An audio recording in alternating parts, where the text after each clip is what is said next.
Exercise 2.3 में हमें third question में टोटल 4 पार्ट्स दिए गए हैं, तो एक एक करके सभी को एकदम सरल तरीके से एक्सप्लेन किया जाएगा, तो वीडियो को एंड तक ज़रूर देखिए। तो क्वेश्चन नंबर थर्ड में हमें क्या कहा गया है, फाइंड द वैल्यू ऑफ के if x-1 is a factor of px in each of the following. मतलब कि हमें इन पॉलिनोमियल में से k की वैल्यू फाइंड करना है। If x-1 is a factor, मतलब इसका फैक्टर ऑलरेडी हमें x-1 दिया गया है। पहले हमें फैक्टर पता करना होता था, उस कंडीशन में हम x की जगह पर 1 या -1 पुट करते थे और देखते थे कि आंसर 0 आ रहा है या नहीं आ रहा है। यदि आंसर हमारा 0 आता था, इसका मतलब ये पॉलिनोमियल का फैक्टर होता था। बट इन केस हमें पहले से पता है कि ये इस पॉलिनोमियल का फैक्टर है, तो मतलब क्या हुआ, जब हम एक पुट करेंगे यहाँ पर तो 0 आएगा ही, इसलिए हमें इस पॉलिनोमियल के इक्वल में ऑलरेडी 0 पुट करना है। ठीक है, तो कैसे करना है देखिए। तो क्वेश्चन नंबर थर्ड का फर्स्ट पार्ट दिया गया है पॉलिनोमियल इन x square plus x plus के, और ये x-1 क्या है, इसका फैक्टर है, मैं ऑलरेडी बता दिया गया है। तो अब सॉल्यूशन में क्या लिखेंगे, सॉल्यूशन यहाँ पर x-1 इसका फैक्टर है, तो हम क्या करते हैं, इसके इक्वल में 0 पुट करते हैं। ठीक है, तो यहाँ पर x-1 के इक्वल में 0 पुट किया। यहाँ से हमारी x की वैल्यू क्या आ गई, 1। क्यों, क्योंकि ये जो माइनस का 1 है इधर शिफ्ट होके क्या हो जाएगा, प्लस का हो जाएगा। ठीक है, ये मैंने आपको बताया है, कोई नंबर यदि प्लस में है तो शिफ्ट होके माइनस का हो जाता है, यदि माइनस में है तो शिफ्ट होके प्लस का हो जाएगा, यदि डिवाइड में है तो शिफ्ट होके मल्टीप्लाई, और यदि कोई नंबर मल्टीप्लाई में है तो शिफ्ट होके डिवाइड में हो जाता है। ये आपको पता होना चाहिए। ठीक है, तो यहाँ से क्या हुआ है, x की वैल्यू हमारे पास 1 आ गई है, और हमें पता है कि ऑलरेडी ये इसका फैक्टर है, मतलब कि 0 आता होगा, तो क्या करेंगे, इस पॉलिनोमियल के इक्वल में 0 लिखेंगे। तो यहाँ पर हम ऐसे लिखेंगे इस तरह से, p1 इक्वल टू 0। तो क्या करेंगे, अब यहाँ जहाँ पॉलिनोमियल में x जहाँ पर है वहाँ क्या पुट करेंगे, 1। तो यहाँ पर हो जाएगा 1 का स्क्वायर प्लस ये x है इसलिए 1, और प्लस में k की वैल्यू हमें फाइंड करनी है यहाँ पर k, और इक्वल में क्या लिखेंगे, 0। तो 1 का स्क्वायर 1 हो जाएगा प्लस 1 प्लस के और इक्वल में 0। यहाँ पर इन दोनों को ऐड करेंगे तो ये 2 प्लस के हो जाएगा और इक्वल में है 0। यहाँ से के की वैल्यू हमें क्या मिलेगी, ये प्लस का 2 इधर शिफ्ट होके माइनस का 2 हो जाएगा, और हमें यही फाइंड करना था। तो ये हो गया हमारा आंसर। ठीक है, तो आई होप आपको समझ में आ गया होगा। अब हम मूव करते हैं इसके सेकेंड पार्ट की ओर। इसमें भी हमें सेम ऐसे ही करना है कि जो हमें ये फैक्टर दिया गया है इसके इक्वल में हम 0 पुट करेंगे, और यहाँ से हमें x की वैल्यू क्या मिल जाएगी, 1।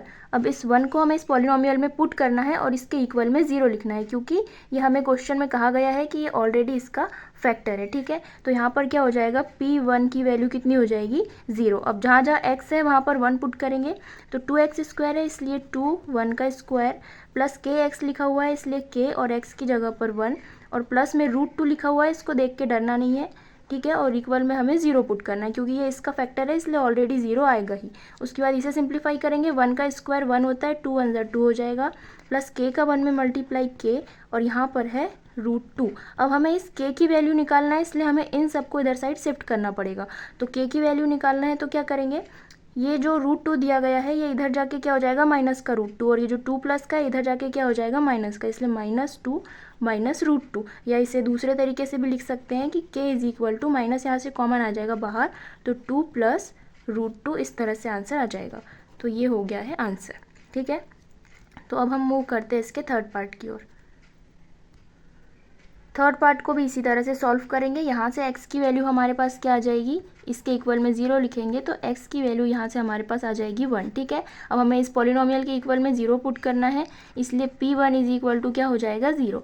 तो जहाँ जहाँ पर यहाँ x है वहाँ वहाँ पर 1 पुट करेंगे, और इस तरह से k की वैल्यू फाइंड हो जाएगी। ठीक है, तो k x स्क्वायर लिखा है, मतलब क्या हो जाएगा, k 1 का स्क्वायर माइनस √2, और यहाँ पर क्या है x, तो x की जगह पर 1 लिखेंगे, और प्लस में दिया गया है 1, और इसके इक्वल में हमें 0 लिखना है। उसके बाद 1 का स्क्वायर 1 होता है, और k का 1 में मल्टीप्लाई करेंगे तो k आएगा, माइनस √2 का 1 में मल्टीप्लाई करेंगे तो √2 एज इट इज़ होगा, और यहाँ पर दिया गया है +1 और इक्वल में 0। अब यहाँ से k की वैल्यू फाइंड करनी है, इसलिए इन सबको इधर ट्रांसफ़र करेंगे तो क्या हो जाएगा, k इज इक्वल टू, ये जो माइनस का √2 है इधर जाके प्लस का √2 हो जाएगा, और ये प्लस का 1 इधर जाके माइनस का 1 हो जाएगा। तो यहाँ से हमारे पास k की वैल्यू क्या आ गई है, √2 माइनस में 1, और ये है आंसर।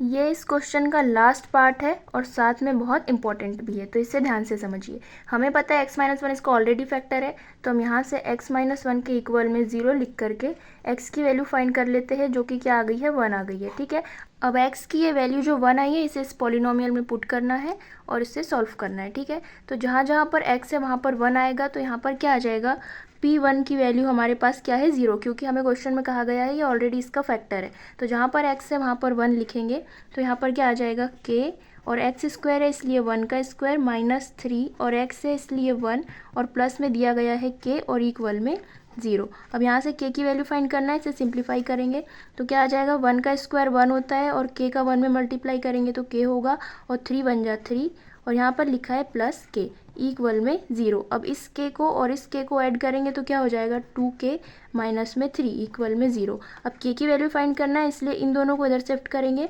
तो 2k इज इक्वल टू क्या हो जाएगा, माइनस का 3 इधर शिफ्ट होके प्लस का 3 हो जाएगा, और ये जो 2k के मल्टीप्लाई में है तो यहाँ कहाँ आ जाएगा, डिवाइड में आ जाएगा, तो k की वैल्यू आ जाएगी 3/2, और ये हो गया है आंसर। तो आई होप आपको क्वेश्चन नंबर 3 के चारों पार्ट समझ में आ गए होंगे। तो प्लीज़ वीडियो को लाइक करें, अपने क्लासमेट्स के साथ शेयर करें। Thank you so much for watching.